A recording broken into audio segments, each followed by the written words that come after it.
thanks for joining us, guys. As we look back on your amazing achievement last night. I mean, winning the Floodlit Cup 7-3 after being 3-1 down at half time. I guess the best place to start with the reaction would be to the players themselves. If we start with you first, Ryan, how does it feel to be a champion? You know what? Feels great. Can't lie. I think everyone just like after the game stopped and we come back from a 3-1.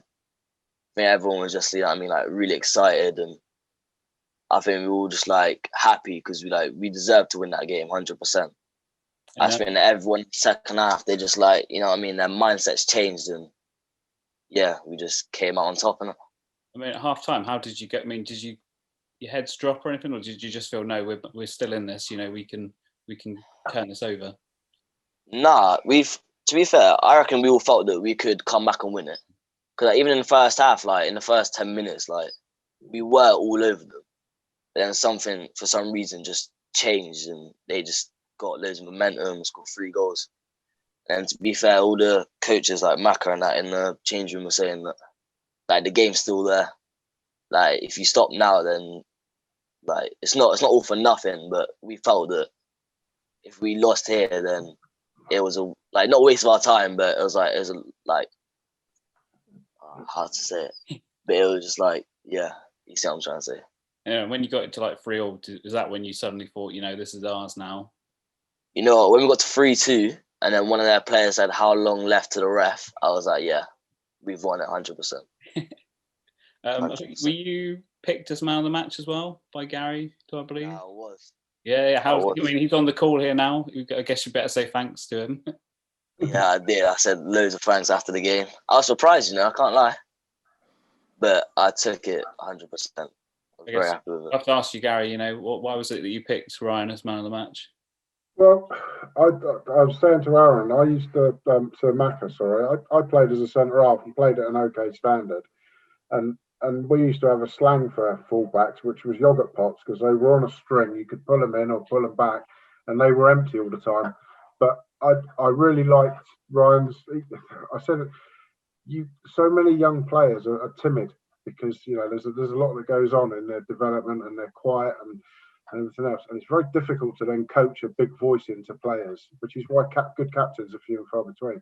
But I thought Ryan had a really good gob on him last night. He was very, he had a lot to say, and noticeably when the third one went in, I think it was the guy that played number 5 in the middle. I can't think of his name now. Ed James. And his head looked gone. He dropped his head a bit, and Ryan just come boshing out back up to get ready for kickoff.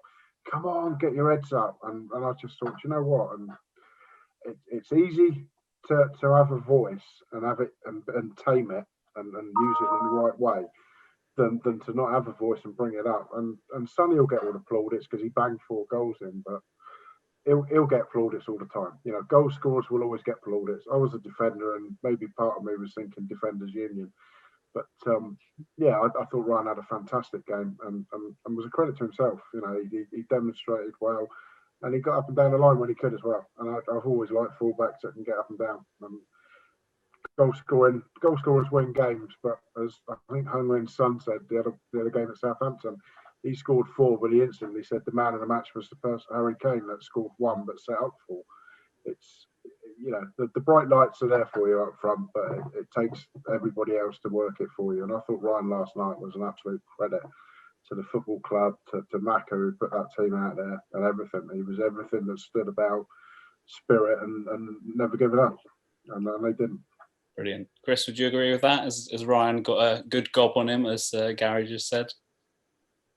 Yeah, Ryan's a player who wears his heart on his sleeve. He's a lad who gives absolutely everything. Yeah, there's times where his emotions can get the better of him, and he uses his gob in the wrong ways. But we've managed to work with him, and on the whole, he's very much the heartbeat of the team when his voice is on point. And what we mean by that is that little bit of driving force, a little bit of tactical understanding, moving players, getting them in the right position, driving them, motivating them, and all the bits and pieces that the TV doesn't show.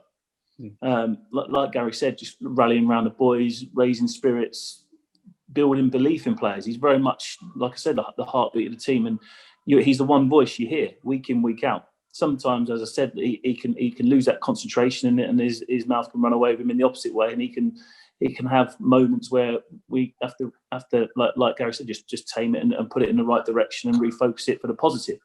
But his efforts last night was outrageous. We've been working with Ryan about him joining in attacks and being reliable in possession, playing forwards, and being a little bit more brave in terms of taking more risks and having an understanding of when to play safe and when to play with more risk. And his whole round performance last night was unbelievable in terms of consistency, reliability, and the energy that he possessed filtered through the team. And I think that some of the things that he said at half time, even before the coaches had started, some of the things that he said at half time, just re-engage the group, so we could potentially just make a few little tweaks and get the boys back in the room.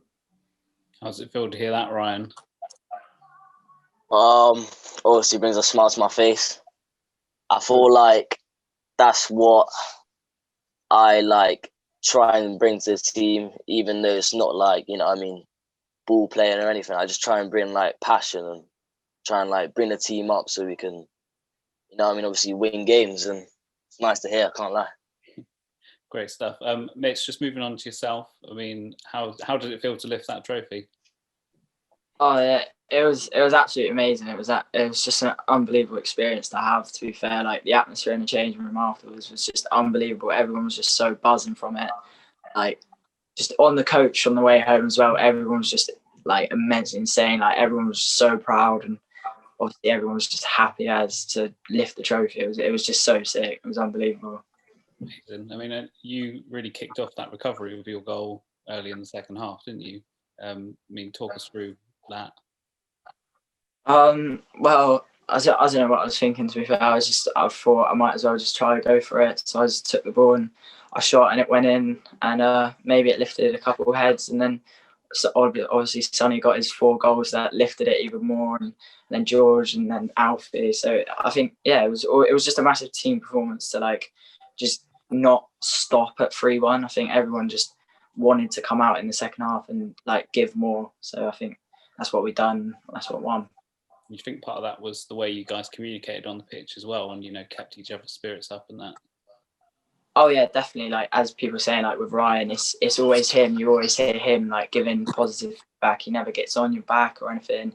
It's always, whenever you do something good, it's, "Oh Mitch, well done," just to everyone. And then everyone else as well. Once you hear Ryan, everyone else just gets involved, and everyone just positive feedback all around, and no one really gets on each other's back either. We're all just so positive. There's no negativity towards each other. And I believe you guys travelled to the match in style as well, using the first team's coach.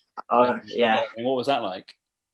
That was just insane. Genuinely, that was unbelievable. It was just a massive experience to just sit on a first team coach and feel what it feels like to be a professional, and it just spurs you on to want to be pro, because just never sat in a coach gone up to a game before. So it was so sick. It was unbelievable, and I'm very thankful for whoever organised it. Oh, it's Gary who's on the call right now. Yeah, thank you very much. Thank you. You're welcome. When Chris phoned me up, because I paid for the streaming for the Luton game, and Chris phoned me up with an idea that he would like to sort of put a coach on and that, and I don't know if I was his first or second or third call, but I just said straight away, I said, look, just do it, I'll pay for it. You've got to enjoy, well, you've got to be rewarded for what you achieve, and to win the Southern final against Luton was a great result. And I think it might have been Harry Lee, but we had an email sent to the business support address, because we run medical software, and it just said, it was from somebody, Lee, said, "Thanks very much for sponsoring the game. It meant a lot." But my kids are a little bit older than you, but if one of them was playing in a final 150, 250 miles from home, I'd be distraught not to see it. So of course we paid for the video. That's a no-brainer. And then when Chris said that he could get the coach and what it would cost, I just said, yeah, just invoice me, just to see those kids get up on a coach, go to a game in style, Maybe Crewe will turn up in a minibus. Maybe they'll have a coach the same. Who knows? But they didn't have a posh coach. They just had an average one. And it's just the little things, you know. You've got your right boot. You've got nice boots. You've got your nice shin pads. If you're in your right surroundings, you just feel that little bit better about yourself. And that was absolutely just seeing you lot smack the goals in. As I said, that was all the reward I wanted. I've had a phone call from Julian Tagg at 11 o'clock last night thanking me. But it's the smile on your faces gives me the reward. It really does. Thank you very much. You're welcome. Chris, it must be great to hear Mitch say that as well, you know, that how much they appreciate that and just how much even the small things like that has spurred him on to want to go even better. Absolutely, you know, these games they're very few and far between within the games programme, and when they come along, it's our focus as an academy to make them as near to professional football as we possibly can. You know, our role as coaches slightly change, our focus slightly changes, and we become a little bit more like managers rather than coaches, where we've now got to try and guide the players towards a result. We've got to try and make the environment as close as you possibly can to the reality of football. Obviously, there's ups and downs with that. There's decisions that have to be made, and it's gonna have different impacts on different people in different ways, and that's almost the value of these things. It's preparing the boys for the next level. And as soon as we got through the Luton game, and I felt as though the effort of the boys in that particular fixture, they deserved something better than me driving them up the road in a minibus, you know, swerving all over the road. It wasn't really. I was just there. In terms of just, they just deserved a little bit more. And like, I picked up the phone to Gary, and my intention when I spoke to Gary was to see if he'd be okay with me asking other companies to get involved, because the amount that I was asking for was too much, I felt. And before I'd even managed to finish my sentence, he just jumped in and said, "Look, I'll pay for it." And I was like, "Let me explain how much money it is." He's like, No. Look, the boys deserve it. I want to treat them. You know, it's an environment. I want to do it. And I was absolutely overwhelmed when he made that gesture. And you know, it just turned out really well. The EFL were great. We were able to get Gary and his wife Caroline there to present and give the Man of the Match award, to be part of the experience. And you know, we're forever in debt to them for what they've done for us and the group and the experience that the guys have been through. You know, it's got everything off the back of it and more of what we had intended for these kind of fixtures. Hello, Joshua. So you know, we're so grateful to Gary and his wife and Midex Pro. It's just a wonderful experience, and the way that they played in the second half. The fact that Gary's now saying that's kind of repayment enough is wonderful. It's just been a magical night for everyone involved. Absolutely. I mean, just how proud are you of them and what they've achieved? What, myself? Yeah, as a coach. Well, I don't think I can really explain it. As a group of coaches, as an academy, as a football club, we're massively proud, because we have must-haves. We have like non-negotiables and a blueprint of the way that the club like to play attractive, progressive football. And we have, we build our game around having a good attitude, bravery, competitiveness, work rate, and reactions. And if you look at that second half performance, even spells within the first half, it just shows that with those things in place, and then the belief in the character and the confidence within a group, that not just individuals, but as a group, having belief in each other, that collectively they can come back and produce that kind of performance. And it's something that the academy are massively proud of, and the club as a whole as well. You know, every single player played their part, and we're just super proud of them all. Absolutely. And then we've got Matt Kimberley here as well, from the commercial team. You said yourself about how important it was, you know, that we treated them well, and Gary, you know, thankfully offered really kindly to cover the expense. But I mean, I guess Matt probably just wanted to say thanks to Gary, really, and the sponsors that helped yesterday. Yeah, it's nice. Again, a lot of our sponsors are in it for a lot of reasons. Some of it's like return on investment. I won't bore you so much with that, but Gary understands the identity of the club and who we are. Probably as a supporter understands the importance of the academy. That's our lifeblood. It's our whole identity. To have somebody, you know, like Midex Pro, been with us for a while and increase their spend year on year, but to get in at so-called grassroots level and help out where it's really needed is massively appreciated. So we really do appreciate that. Berries were great and helped us with the coach. It was nice that you got the experience to go up with that one and have a bit of luxury. And but yeah, going forward, we'd like to think that, should these events come up again, you'll be treated exactly the same academy wise. The club's there to support you. Our commercial partners are there to support you, and Gary's one of them. So yeah, thanks. Just, I don't know if you guys are all aware of it, but I did a bit of digging. There's a couple of financial institutions that sort of work closely with finances in football. If you look at the top 5 countries in Europe and take away the top flights of the Premier League, the Bundesliga, and go one layer down, Exeter City's £8 million ahead of any other academy in all 5 countries for revenue in the last 7 years. Now, obviously, the Ollie Watkins 4 million has put a chip in that, but financially, Exeter City's academy is the most profitable academy in the top 5 countries in Europe outside of the top flight. I don't know if anybody's aware of that, but that's why I want to get involved. It might be Ryan, it might be Mitch, it could be Sonny, it could be anybody, but you can break into that side, and the money that academy spins through. I mean, I will only ever get a return on my investment if there's a doctor or a surgeon or a consultant that goes, "Oh, I want to buy your software." It ain't going to happen. Wouldn't happen last night. It wouldn't have happened at Luton. But we can put the money in to make that academy work and make Exeter City a very, very sustainable football club where kids will always want to go and play their football. And that's the dream, really. And, I'm happy to make that happen. I really am. It's very kind of you, Gary. And I guess that, that means a lot more, doesn't it, really, Chris, having that level of support? Gary's saying that he's not really going to get much out of it for his business, but as a fan, and that he understands how important the academy is to the club.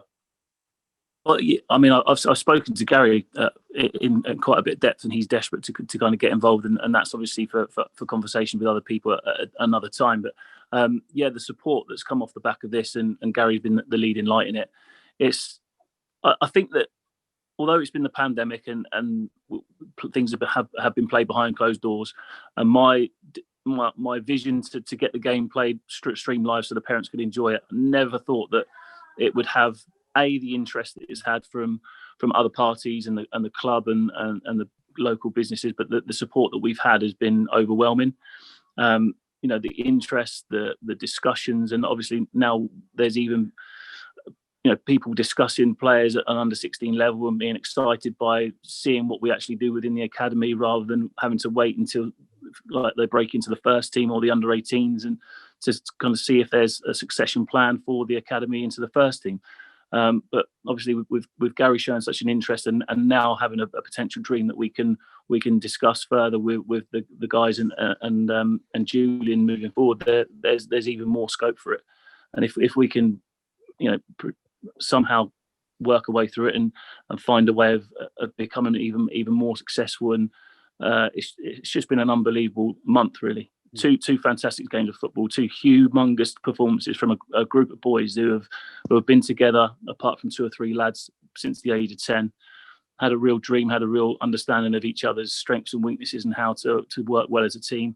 The fact that they buy into everything that we try and provide for them, their attitude, it's just been a magical month, and for this to come off the back of it is just almost it's unthinkable, really. A couple of weeks ago, I'm completely unthinkable. I'm blown away, and I'm just privileged to be part of such an amazing academy and group of players. Brilliant. I mean, just think about then to what Mitch said earlier before we started the call, saying that he lives up in Bournemouth and makes a lot of sacrifice and dedication, I guess, to even be part of the Exeter City Academy. So I mean, what's it like, Mitch? What do you like so much about it? Like, it's just everything. It's not just a football team. It's just like the friends you make as well, the experiences you get like that. Never have got that at any other club. Like, it's all worth it. If you take a step back and look at the bigger picture, it's all worth it. Like, I would never stop doing it because I love it so much, and just like the benefits you get from it as well is just amazing. Like the coaching, the players, like everything, the whole surrounding is just unbelievable. Yeah. What's it like seeing the people like Joel, Randall, Josh Key, Matt J, all those kind of people, making it in the first team this season? Does that really spur you on to keep trying as hard as you can? Yeah, 100%. Like it always makes you want to do more when you see more people getting the first team and stuff. So I think just seeing them as well, just like makes everyone look like realise and be like, yeah, we want to do it now. Like this is our chance. This is our season. Like we've just won the cup now. Now we want to go further and get further as well. Amazing. How about yourself, Ryan? Yeah, it obviously like fills you with hope, innit? Because like you've seen people do it before you, people that have been like in your position, and like to see them like get to where you want to get to, it obviously fills you with like more drive and just like belief that you can do it. If you see what I mean? So yeah, it's a good thing in total. Awesome. I think that's been the key as a football club. The fact that we're producing players and getting them in the first team, and Matt's backing them as well. He's having belief in the youth system that we've got here, and from a coach's point of view, if you see that kind of pathway for players, it really kind of engages you as a coach, because you feel as though the work you're doing it's worth it. Because you obviously, there's a perception across football that some clubs don't produce players through their academy, or they get rid of their academy. But for us, it's very much our work is needed. We're appreciated as coaches. We're appreciated as an academy by the football club and the first team. I think that's what brings the whole club together. And the feel and the environment from a coach's perspective is wonderful. It's great to be part of, and we're ever so thankful for the support that we've had up until now. We're thankful for the reinvestment from the money that's come in onto the training ground and other bits and pieces that go along with it. And we'll always strive to improve and develop as an academy, so that the products that we lay out there in terms of the coaching, and then it obviously filters into the players and giving them an enjoyable environment. That's first and foremost for us as an academy, is making sure that firstly they enjoy coming. We don't want the players to turn up and feel like, oh, here we are again. We want them to look forward to coming to training. We want them to look forward to the sessions that we put on and the practices that we lay on for them. We've been really lucky that we've had additions through a physical program over the last 18 months with James Bevan coming in as a full-time member of staff just solely for the academy, and we're seeing benefits of it. I mean, if you just look at that second half, the intensity that the boys were able to perform at, they were physical, they were full of energy. At times that we were swarming over them out of possession to really force mistakes, and that's testament to the work that these guys are doing off the pitch, and with the research that we're doing to try and make sure that we're providing players for the modern game. And the modern game at the moment is very much all about having athletic players that are intelligent and good enough on the ball to create and cause the opposition problems both in and out of possession. Brilliant. I mean, that's all I've got to ask you guys, but has anyone got any questions for Mitch or Ryan while we've got them here? Anyone want to know anything, or anything else you wanted to say, Chris? No, just well done, boys. Enjoy it while you can, but we've got a game Saturday. We've got a game Saturday. We've got Plymouth at home, and they're going to know what we've just done. They're going to know that we're the national champions, and they're going to turn up ready to kind of try and kind of spoil our thunder. And that's what football's all about. You've had a great result in the week. You've got a game Saturday. That's your bread and butter. You've got to turn up and do the same again and prove that you're good enough week in, week out. No pressure then. Yeah. Just send them packing back to Cornwall, boys. I knew that was coming. They're Cornish. They might think they're Devon, but they're Cornish. Send them packing. Cool. Well, thanks all for giving up your time to chat about. But yeah, well done, boys. I really, I've watched Exeter. I went to Halifax once on a Friday to watch Exeter, and there was 12 of us in the away end. I've seen Exeter play in front of less than 1,400, which was roughly how many watched you last night. You should be really proud of what you've achieved, and I was over the moon to be there to see it. So well done, pair of you. Thank you very much. Thank you. Just before we go, can we just say a huge thank you to the donations that we've had also towards the pre-match food and the post-match food from the corporate trust members. It's been a fantastic kind of effort from you guys as well, and we really appreciate all the support that we've had, both financially and physically through the people watching and the kind messages we've received both before and after both games that we've played in the last month or so. Lovely. Thanks, Chris. Cheers.